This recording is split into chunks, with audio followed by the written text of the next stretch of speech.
ఒక నిజం ఎప్పుడు ఆలస్యంగా అర్థమవుతుంది. మనం ఎంత ఎక్కువగా ఎవరి కోసమైతే పోరాడతామో, ఆతృత పడతామో, అంత తక్కువగా మన విలువను గుర్తిస్తారు. మన ప్రేమ, మన శ్రద్ధ, మన సమయం అన్నీ ఉచితంగా అందుబాటులో ఉంటే మనల్ని ఎవరు ప్రత్యేకంగా చూడరు. అందుకే ఈరోజు నేను మీకు చెప్పబోయేది చాలా లోతైన విషయం. వదిలేస్తేనే విలువ ఇస్తారు. ఇది అహంకారం కాదు. ఇది జీవితాన్ని అర్థం చేసుకున్న వాళ్ళ నిశ్శబ్ద శక్తి. ఎందుకంటే ప్రపంచం ఒక విచిత్రమైన నియమంపై నడుస్తుంది.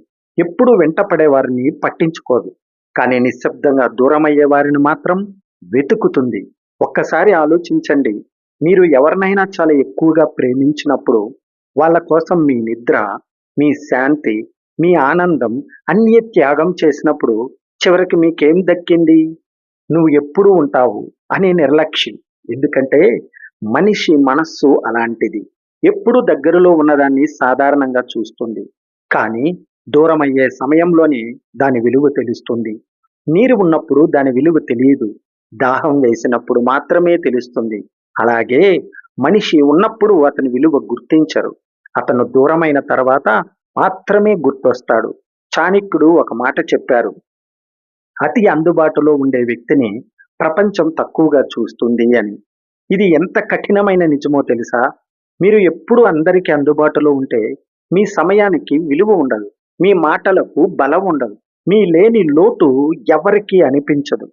ఎందుకంటే మీరు లేకపోయినా మీరు మళ్ళీ వస్తారనే నమ్మకం వాళ్ళకుంటుంది. అదే ఒకరోజు మీరు నిశ్శబ్దంగా దూరమైతే, మీరు కాల్ చేయడం ఆపేస్తే, మీరు మెసేజ్ చేయడం తగ్గిస్తే, మీరు అర్థం చెప్పుకోవడం మానేస్తే, అప్పుడే వాళ్ళు మీ విలువను గుర్తించడం ప్రారంభిస్తారు.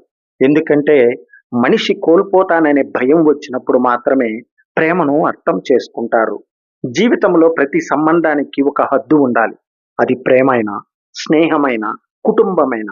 మీరు మీ ఆత్మ గౌరవాన్ని కోల్పోయేంతగా ఎవరి కోసం పడిపోవద్దు. ఎందుకంటే మనల్ని మనం కోల్పోయి పొందిన ప్రేమ చివరికి మనల్ని ఖాళీగా మార్చేస్తుంది. చాలా మంది ఒక పెద్ద తప్పు చేస్తారు. ఎదుటి వాళ్ళు మారిపోతారేమో అని ఆశిస్తూ తమను తాము మర్చిపోతారు. వాళ్ళు తిరిగి ప్రేమిస్తారేమో, గౌరవిస్తారేమో, గుర్తిస్తారేమో అని ఎదురు చూస్తూ తమ జీవితాన్ని వృధా చేసుకుంటారు. కానీ నిజం ఏమిటంటే మీరు ఎంత ఎక్కువగా వెంబడిస్తే అంత ఎక్కువగా మీరు తక్కువైపోతారు. ఎందుకంటే వెంబడించే వ్యక్తి ఎప్పుడు బలహీనుడలా కనిపిస్తాడు అవతల వాళ్ళకి. అందుకే కొన్నిసార్లు ప్రేమను నిరూపించడానికి కాదు, మన విలువను కాపాడుకోవడానికి దూరం కావాలి.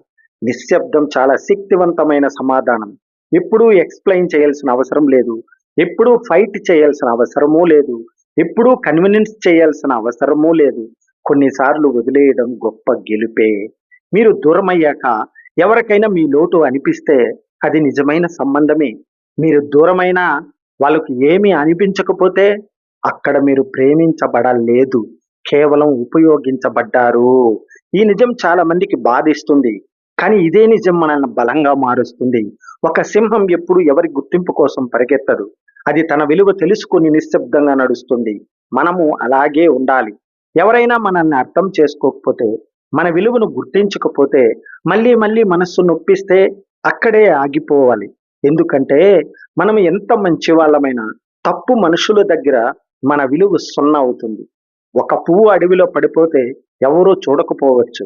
కానీ అదే పువ్వు దేవాలయంలో ఉంటే అందరూ గౌరవిస్తారు. అంటే సమస్య పువ్వులో కాదు, అది ఉన్న చోటులో ఉంది. అలాగే మీ విలువను గుర్తించని చోట ఉండకండి. మీ నిశ్శబ్దాన్ని గౌరవించే వాళ్ళ దగ్గర ఉండండి. మీ ప్రెజెన్స్ కోసం ఎదురు చూసే వాళ్ళ దగ్గర ఉండండి. మీరు లేకపోతే లోటు అనిపించే వాళ్ళ దగ్గర ఉండండి. ఎందుకంటే నిజమైన ప్రేమ నిన్ను కోల్పోవడానికి భయపడుతుంది. జీవితంలో ఒక విషయం గుర్తుంచుకోండి. మీరు ఎప్పుడూ అందుబాటులో ఉంటే మీ విలువ తగ్గుతుంది. కొన్నిసార్లు వెనక్కి తగ్గాలి. కొన్నిసార్లు మాట్లాడకుండా ఉండాలి. కొన్నిసార్లు వదిలేయాలి. ఎందుకంటే వదిలేస్తేనే విలువ ఇస్తారు. ఎప్పుడు ఎవరి ప్రేమ కోసం మీ ఆత్మగౌరవాన్ని త్యాగం చేయకండి. మీరు మిమ్మల్ని గౌరవించిన రోజే ప్రపంచం కూడా మిమ్మల్ని గౌరవించడం ప్రారంభిస్తుంది. ఇక అసూయపడే బంధువుల నిజానికి పెద్ద గూఢచారులు లాంటి వారు. బాబు ఎలా ఉన్నావు? ఏమి జరుగుతుంది? అని వారు అడిగేది నిజమైన ప్రేమతో కాదు. వాళ్ళు అడిగేది మీ జీవితంలోని సమాచారాన్ని తెలుసుకోవడానికి. మీ సంపాదన ఎంత? భార్యతో గొడవలేమైనా ఉన్నాయా? పిల్లల మార్కులు ఎలా వచ్చాయి? మీ మనస్సులో ఏముంది? ఇవన్నీ తెలుసుకోవడానికే. మరి మనం అమాయకుల్లా మన జీవిత కథ అంతా వాళ్ళ ముందు విప్పేస్తాం. ఫ్రెండ్స్, చాణక్య నీతి యొక్క మొదటి సూత్రం ఏమంటే, ఆపదలో ఉన్నప్పుడు జ్ఞాని మరింత జాగ్రత్తగా ఉండాలి. ఈ రోజుల్లో మన పెద్ద ఆపద బయట వాళ్ళు కాదు, మన కుటుంబంలోనే ఉండే కొంతమంది బంధువులు. వారి చూపు ఎప్పుడు మన బలహీనతలపైనే ఉంటుంది. ఒక ఈగను ఊహించండి. మన శరీరం ఎంత ఆరోగ్యంగా ఉన్నా, అందంగా ఉన్నా, ఆ ఈగ ఎప్పుడు గాయం ఉన్న చోటే వాలుతుంది. అదే విధంగా కొంతమంది బంధువులు కూడా ఉంటారు. మీరు ఎంత సంపాదించినా, మంచి ఇల్లు కట్టుకున్నా, తల్లిదండ్రుల కోసం ఎంత కష్టపడ్డా వాళ్ళు మీ మంచి పనులను చూడరు.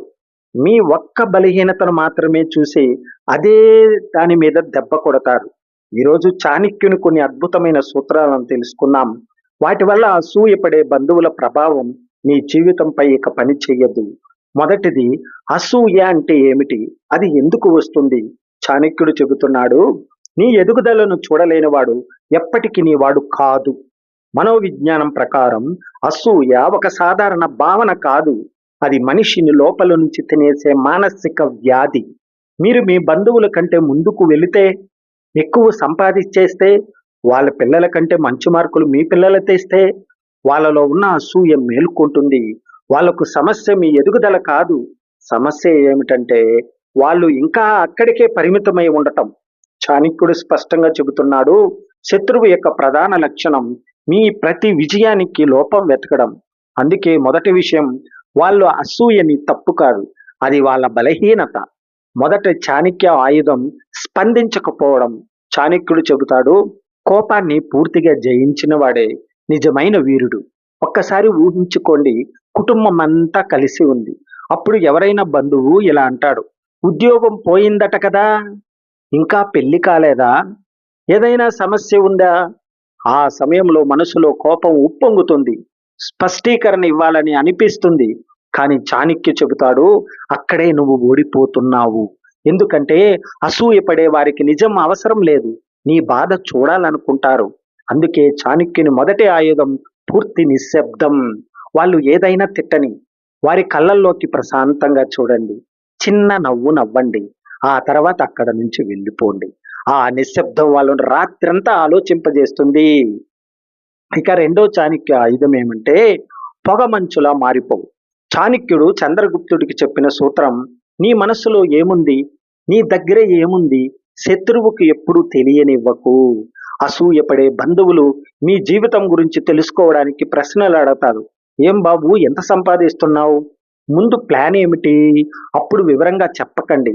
సాధారణంగా ఎలా చెప్పండి, దేవుడి దయతో బాగానే ఉంది, ఏమైతే జరుగుతుందో అదే చూద్దాం. ఇదే ఆధునిక మనోవిజ్ఞానంలో గ్రే రాక్ మెథడ్ అంటారు. అంటే ఆసక్తి లేని సాధారణ వ్యక్తిలా కనిపించడం. వాళ్ళకు మీ దగ్గర నుంచి కొత్త సమాచారం రాకపోతే దానిపైన ఆసక్తి తగ్గిపోతుంది. ఇక మూడవ నియమం, ఒప్పుకోవడం ద్వారా గెలవడం. ఎవరైనా నువ్వు ఇది చెయ్యలేవు అని అంటే వెంటనే ఇలా చెప్పండి, అవును మీరే కరెక్ట్, నాకు అదే అనిపిస్తుంది. ఇలా చెప్పగానే వాళ్ళకు వాదించడానికి అవకాశం ఉండదు.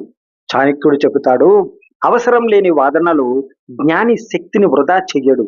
ఇక నాలుగవది, అతిగా వినయంగా ఉండటం. ఎవరైనా అందరి ముందు అవమానిస్తే కోప్పడకుండా ఇలా చెప్పండి, మీరు చెప్పింది నిజమే, మీలాంటి పెద్దల సలహా నాకు చాలా అవసరము. ఇలా చెప్పినప్పుడు మిగతా వాళ్ళు మీ మంచితనాన్ని చూస్తారు, వాళ్ళు మాత్రం ఇంకేమీ మాట్లాడలేరు. చాణక్యుని ఈ ఆయుధం విషాన్ని కూడా అమృతంలా మార్చేస్తుంది. ఇక ఐదవది, విజయమే పెద్ద ప్రతీకారం. చాణక్యుడు చెబుతాడు, నీ పనులు పూర్తయ్యే వరకు వాటిని బయట చెప్పద్దు. ఎందుకంటే మీరు మీ ప్లాన్ చెప్పగానే వాళ్ళు భయపడతారు, నిరుత్సాహపరుస్తారు. అందుకే కొంతకాలం మౌనంగా కష్టపడండి. సోషల్ మీడియా తగ్గించండి, ప్రజలతో కలవడం తగ్గించండి. వాళ్ళు ఇతను ఫెయిల్ అయ్యాడు అనుకుంటారు, కానీ ఒక్కరోజు కొత్త కారు, కొత్త ఇల్లు, కొత్త విజయం ఒక్కసారిగా చూపించండి. ఆ రోజు వాళ్ళ ముఖాల్లో కనిపించే అసూయే మీ నిజమైన గెలుపు. ఇక ఆరవది దూరం పాటించడం. చాణక్యుడు చెబుతాడు, అతి పరిచయం అవమానానికి దారితీస్తుంది. ఎప్పుడు అందుబాటులో ఉంటే మీ విలువ తగ్గిపోతుంది. కాబట్టి ప్రతి ఫోన్ వెంటనే ఎత్తకండి. ప్రతి ఆహ్వానానికి వెంటనే వెళ్ళకండి. మీ జీవితం వాళ్ళు లేకుండానే బాగుందని వారికి అనిపించాలి.